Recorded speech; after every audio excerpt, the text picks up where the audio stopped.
नमस्कार, knocking-news.com में आपका स्वागत है। मैं हूं गिरिजेश वशिष्ठ।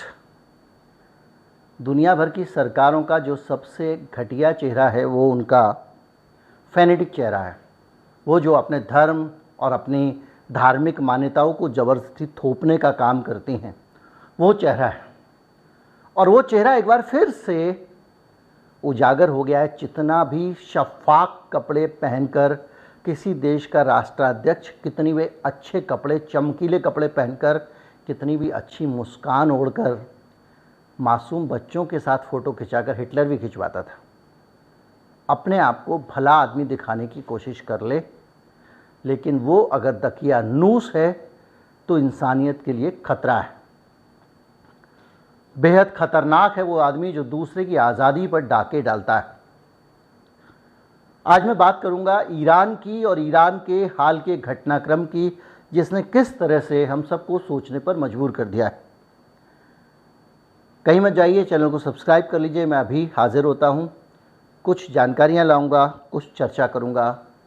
अगर आप इस चैनल को सपोर्ट करना चाहते हैं तो हमारा UPI ID डिस्क्रिप्शन में है, जिसके ज़रिए आप भुगतान कर सकते हैं। एक QR कोड भी स्क्रीन पर दिखाई देगा, वो भी आपकी मदद भुगतान करने में करेगा।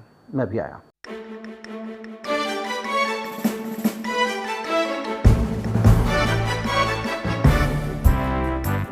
22 साल की एक लड़की है ईरान में, उसका नाम है महसा आमिनी।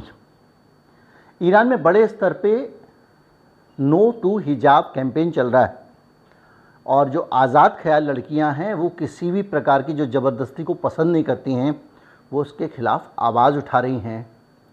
और ये 22 साल की लड़की बग़ैर हिजाब पहने सड़क पर निकल गई थी और इसको तमाम सारी, वहाँ पे सोशल पुलिसिंग भी है और वहाँ पे कुछ पुलिस वाले इस काम को करते रहते हैं। जब कोई महिला अभी हाल में ही उन्होंने हिजाब मैंडेटरी किया है वहाँ की सरकार ने, तो जब कोई महिला उस कानून को तोड़ती है तो उसको पकड़ के ले जाते हैं और उसको तमाम तरह से उसको प्रताड़ित करते हैं।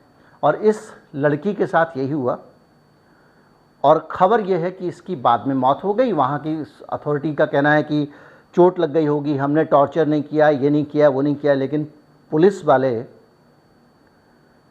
इतने भरे नहीं होते हैं। हम अपने देश के उदाहरण मानते हैं, जानते हैं। कुलदीप सिंह सेंगर, जिस लड़की के बलात्कार में कुलदीप सिंह सेंगर को सज़ा हुई है, उस लड़की के पिता को पुलिस वाले एक फर्जी आरोप में उठा के ले गए थे और इतना पीटा था कि हिरासत में मौत हो गई थी, क्योंकि कुलदीप सिंह सेंगर एक विधायक था और इन्फ्लुएंशियल आदमी था।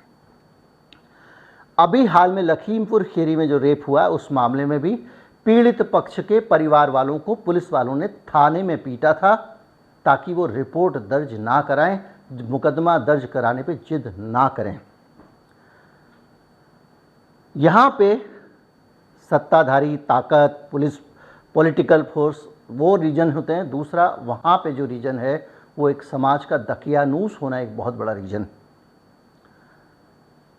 आप कुछ समय पहले याद कीजिए, बेंगलोर के एक कॉलेज में भारत की एक लड़की ये कहती है कि मुझे हिजाब पहनना है क्योंकि मैं पहनना चाहती हूँ, मेरी धार्मिक आस्थाएं हैं। उसको कॉलेज में घुसने से रोक दिया जाता है। उस मामले पे अभी भी बहस चल रही है।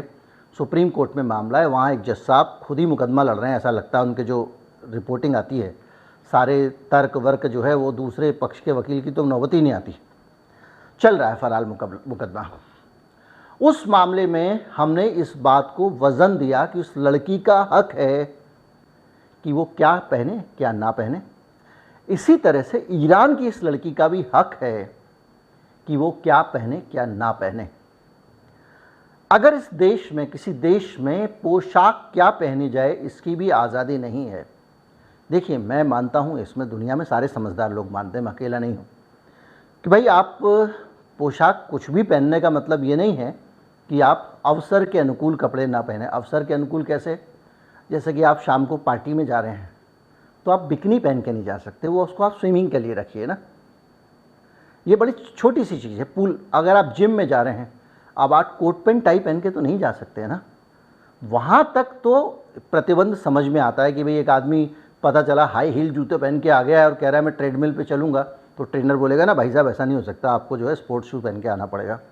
वहाँ तक ठीक है। लेकिन अगर आप कहें नहीं, फला धर्म कहता है आपको ये करना पड़ेगा, या फला धर्म कहता है इसलिए आपको नहीं करने देंगे, तो ये दोनों चीज़ें गलत है जो ईरान के मामले में हुआ है। अगर एक लड़की को आप सड़क से उठा के ले जाते हैं, पीट पीट के मार डालते हैं, तो ये छोटा मामला नहीं है। एमनेस्टी इंटरनेशनल वो संस्था है जो भारत से चली गई है, भारत को छोड़ के। उसका कहना था कि हमको बहुत प्रताड़ित कर रहे हैं, सरकार ने इतना ज़्यादा उसके ऊपर दबाव बनाया। और उसने कहा है कि पुलिस के टॉर्चर के कारण 22 साल की महसा की मौत हुई है और जबरन हिजाब कानून लागू करने के लिए पुलिस ने उसको गिरफ्तार किया है। इसके अलावा ईरान में जो अमेरिकी राजदूत हैं उन्होंने ये कहा है कि इसके लिए जो रिस्पॉन्सिबल अधिकारी हैं, जिम्मेदार अधिकारी हैं, उनको सज़ा होनी चाहिए। आपको याद दिला दूं कि ईरान और अमेरिका में बिल्कुल नहीं पड़ती है। और ईरान के और भी लोगों ने, ईरान के कुछ वकीलों ने इस मामले को कहा है कि ये हत्या है। और हिजाब के लिए देखिए, आपके पुलिस हिरासत में अगर हत्या हो जाए, देखिए एक तकनीकी चीज़ विश्वव्यापी है। हिरासत मतलब क्या? पुलिस की सुपुर्दगी में है वो आदमी। न्यायिक हिरासत मतलब क्या? वो अदालत की सुपुर्दगी में है आदमी।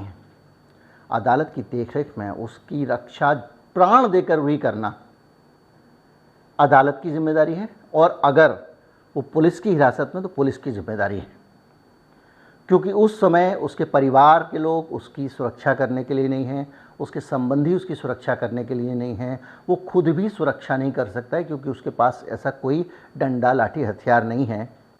और आपने अपनी जांच की में उसकी मदद लेने के लिए उसको हिरासत में रखा है और वो मारा जाता है, तो ये सीधे सीधे ईरान की सरकार की जिम्मेदारी है। 28 साल की एक एक्ट्रेस थी राशनो, बहुत खूबसूरत लड़की, उसको कहा कि ये देश के लिए खतरा है।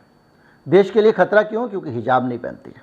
उसको गिरफ्तार कर लिया गया, बहुत टॉर्चर किया, और सैकड़ों हज़ारों महिलाएं ईरान में इसी तरह गिरफ्तार की जाती हैं, टॉर्चर की जाती हैं। और उसके बाद उसको टीवी पे, नेशनल टीवी पे बिठाया गया उस एक्ट्रेस को, और कहा माफ़ी मांगी है, और उसने वहाँ बैठ के माफ़ी मांगी।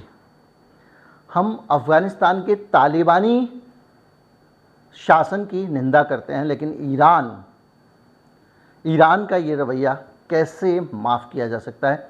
कम से कम मेरे देश की सरकार, भारत की सरकार को इस पर आपत्ति तो जतानी ही चाहिए। नो टू हिजाब हैशटैग के साथ में ईरान में बड़ी संख्या में महिलाएं कैंपेन चला रही हैं। कब तक उनकी आवाज़ सुनी जाएगी, कब उनको कुचल दिया जाएगा, कोई नहीं जानता है।